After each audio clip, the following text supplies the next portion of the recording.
Hello everyone! I haven't made a video in quite a while. Last thing I did I think was when I painted this silly monstrosity. And that's the end result of it there. Anyway, I thought I would bring everyone through what I've done this year from a modeling standpoint and everything else. It's been an eventful year. I'm still alive. Thank you to my sister-in-law for this excellent shirt I got for Christmas. Made it through. But yeah, I'll go through everything that I've accomplished this year, some of the ups, the downs, the goods, the bad, and the projects that are still going. I'll show the finished things and the still to go. All right, let's get to it. All right, we'll start here with the most impactful thing of the year, my master bedroom, which is a little messy, and I'm sorry about that. This we just moved into this summer, because before this, the flooring was in pretty ugly shape. It was old carpet, and I had been working on replacing the floors in the room across the hall, which is my son's bedroom now, and in this room. This was the last room to be done, and while cutting the floorboards, the most impactful thing of the year for me happened where I had a board slip and it pulled my thumb in, and I nearly cut off the end of my left thumb, which has been challenging. It's still healing, but it's at least intact. Anyway, we did finish the flooring. My parents were able to cut the rest of the boards. I was able to stain them, and working as a team, we did get them all down, and now we can live in here. So that's been good, but it has put a damper on some of the other things I've been working on. But before I get into those, there's this character. That's our new dog. We adopted her in September. Her name is Gansett. She's a real character. And she's to keep Fenway company. Fenway is nearly 11 and a half now, we think. We know he's in the 11 range because he was 3 months when we adopted him. And we've been married for 11 years. So he's getting up there. But anyway, she's to help keep him young and active, and he's doing all right. So seems to be working. And this is our 1996 Jeep Cherokee. We bought it last December when my wife's old car died a spectacular death. This was to tide us over. And amazingly, this is only a one-owner car. Let me see if I can move out its way here. It's a one-owner car. Has 254,000 miles on it. Runs beautifully. It needs floors. So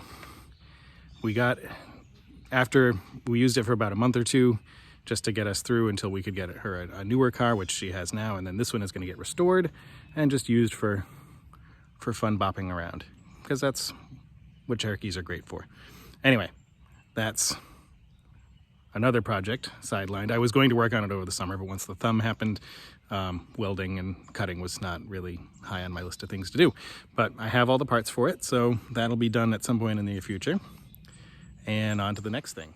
Next, we have the airplane project. So this is the Sonex that my friend Matt started back in 2000. Wow, it's been a while. It's probably a 15-year-old project or so. But anyway, he assembled a number of parts of it, and now I'm working on finishing the rest of it. My thing I'm working on right now is the left wing, and it's coming along really well, but I do have some things I have to redo. These little guys these gussets here are riveted on the wrong side, so I've got to drill them out and then flip the rivets over, because they're going to interfere when the skin rivets come through, and they interfere with these rivets being pulled here. So that's next on my docket for this, but this is temporarily on hold because my wife commissioned me to repair this for a neighbor of ours. So this is just an old Cub Cadet. Somebody had been working on it for years. They'd pulled the engine out, we're supposed to do some work on it. And then 4 years passed, and so the owner was like, I've had enough of this. Who else can work on it? My wife said, my husband works on tractors, so now it sits here. And it's very close. I've got all the pieces back together. I'm working on wiring gremlins now. So as you can see, that's an ugly mess.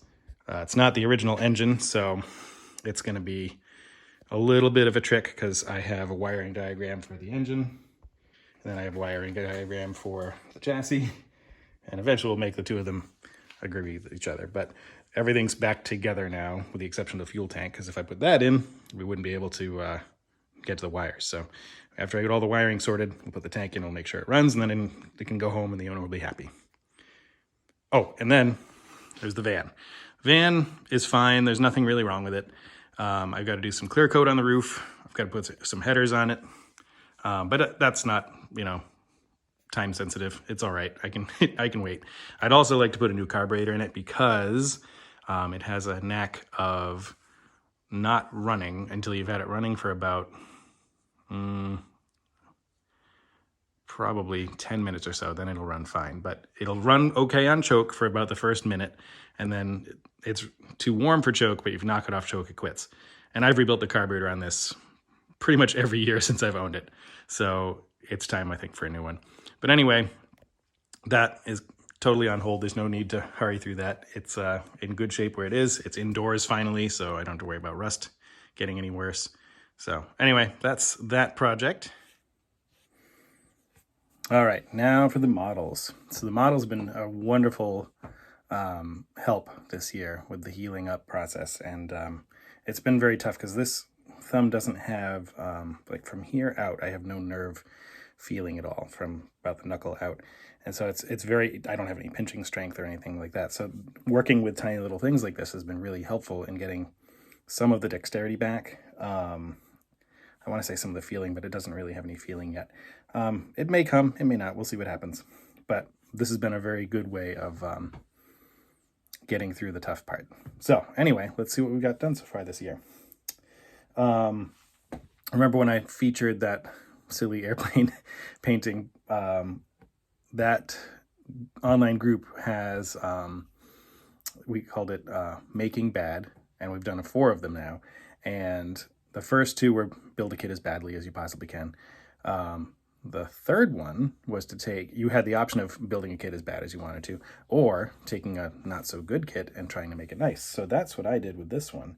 This is a Triumph TR3 Minicraft.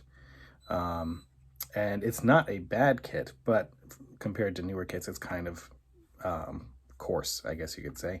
And so it needed a lot of little bits and bobs done to it to make it look really nice and presentable. And I very nearly completely botched it to begin with because I painted it and the paint immediately bubbled. So I had to soak it and scrub it all down. So this is a second coating of paint on it, a different brand, different color, and it came out much better. And I'm very happy with the results. It came out really nice. I've always loved these old Triumphs. My father had an old Spitfire. It was his first car. He still has it.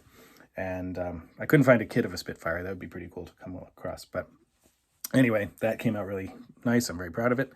And keeping along the British theme, the next thing I did was a little trio.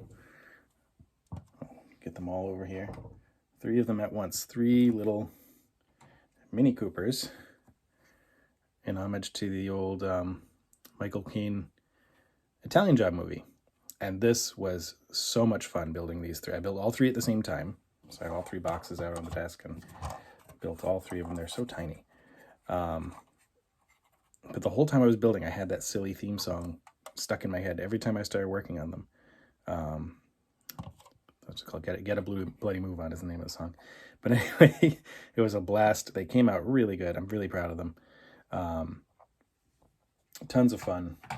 And that's what the hobby should be, right? Lots of fun. This is all before the injury happened too, by the way. Another thing I did this year was I built my very first Spitfire. I had never built a Spitfire before. I've been doing this for, what, 30-something years? And I finally went and bought one. This is the, well, it's actually a kit of 2. It was the Eduard dual kit there, Spitfire Story, the first one. The Few, I think it's called. But anyway, I chose this one. I wanted to do a 2-blader because you don't see many 2-blade Spitfires. And they had a couple options for them. And I'm pretty happy with how it came out. I've never done airbrushing camo before. That was a challenge and went all right. So not afraid of it anymore. And there's one more to do. So I'll do another one slightly newer in that box. But anyway, I'm very happy with that one. That's my very first Spitfire. Now, these were kits I was working on about the time of the injury. So these, I was revisiting the very first kits I ever built. In fact, I think I still have the second one.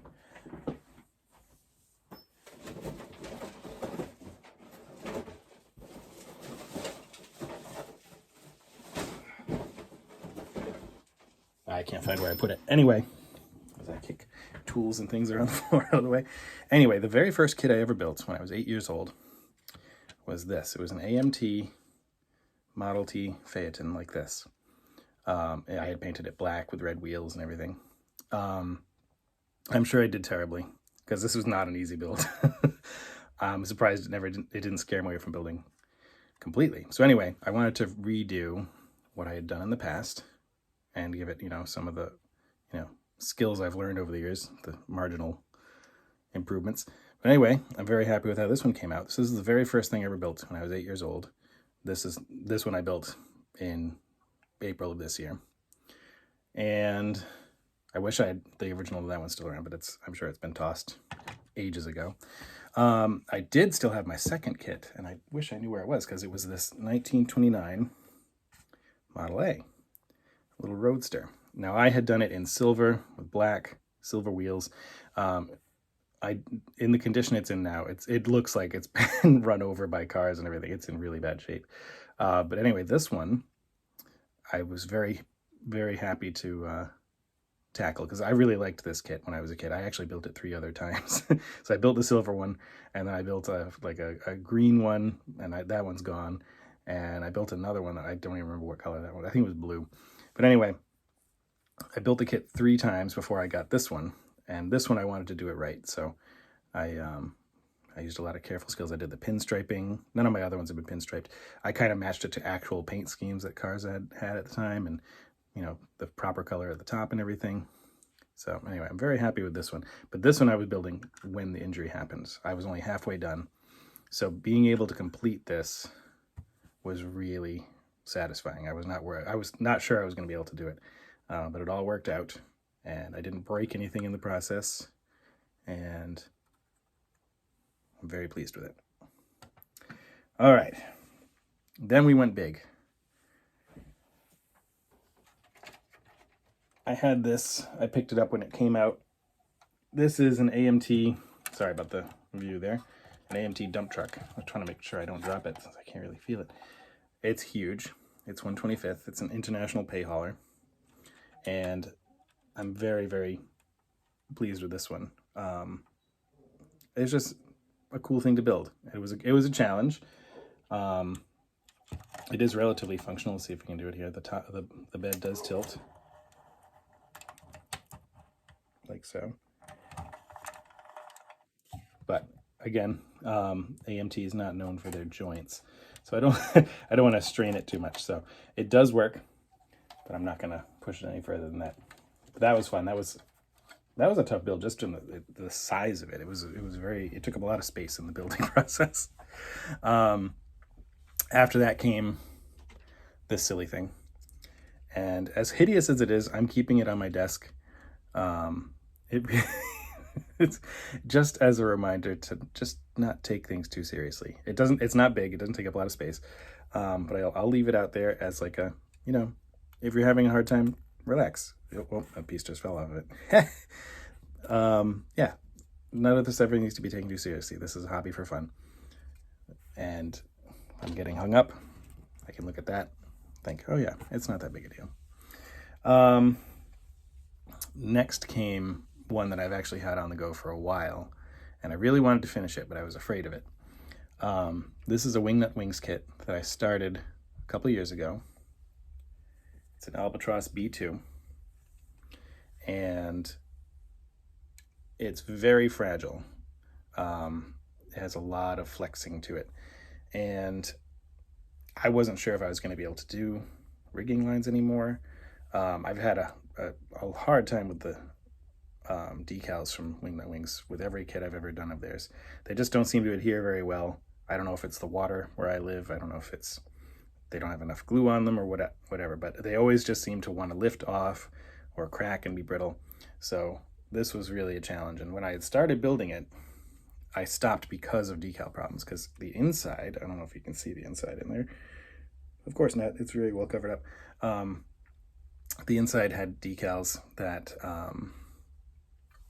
for the instrument panel and the controls and everything, and they were just peeling right back off. You'd put them on, they'd peel off. That problem finally got sorted out. It's all in good shape. And I finally I bit the bullet and said, let's just finish it. And I'm very happy with it. It was a real challenge. It was a lot of work.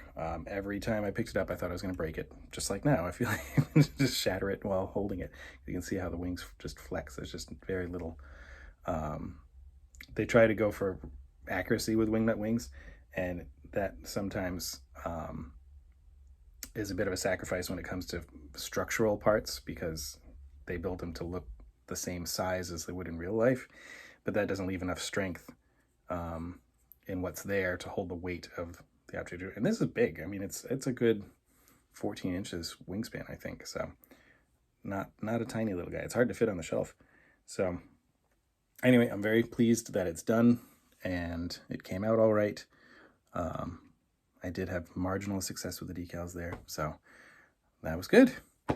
That was my year in building and projects around the house. Some things completed, some things not. So now, things I didn't finish this year from the model standpoint. I've got this little Rodin Newport 28. I decided I needed to do a Rodin kit properly after what I did to that poor little Fokker D8, D7, sorry. So this one is on the go. It's a tiny little thing, but I'm doing it carefully. I'm going to do it nicely. It should look like, the plan is, Douglas Campbell's Newport 28, which was the color scheme the old Ryback Airdrome had on their Newport 28 back in the 60s. So that's that one's plan. I'm also working on this kit. Now, I own a 78 round charger. You can see it in other parts of the channel. And I wanted to build this to look just like that one, the little Red Express markings and everything. So I'm working away on it. I've got the chassis done, just like mine. And I've got a start on the interior to match it color-wise. And I took the body and I actually cut the top off. This comes molded all in one piece. And I cut it up so that I could have convertible, because most of the time when I was driving it, I had the top off, unless it was winter. I'd had the top off usually from April to November, and I kept it in a little tent garage. That top is not an easy one to take on and off. I think it weighs 300 pounds, so you needed an army to take it on and off. But anyway, that's an ongoing project. I'm taking my time with it because I want to do it well. And that's my unfinished builds for the year. And now the things I'm going to start next year. So I've just always wanted to do this one. So this is on the go, the Wingnut Wingstop with Snipe. That'll be a fun build just for me. And then in the modeling group, there's a group build coming up, snow-based. So I had this little guy. It's my favorite airplane anyway, and it has skis, so this is going to be my snow entry. And then I've got another one for the snow entry too. I'll do more than one, because that could be fun. I could have a good time with that. So there we go. That's my kits for the year. And upcoming projects, I'll keep working on the airplane, see how that goes, get that tractor out of here so I can focus on more stuff. I'd love to get the Cherokee inside so I can start pulling the inside apart, because I'm feeling more confident in my strength. So that'll be nice to get up and running and playing with properly. All right, Happy New Year to everyone, and we'll see you in the future.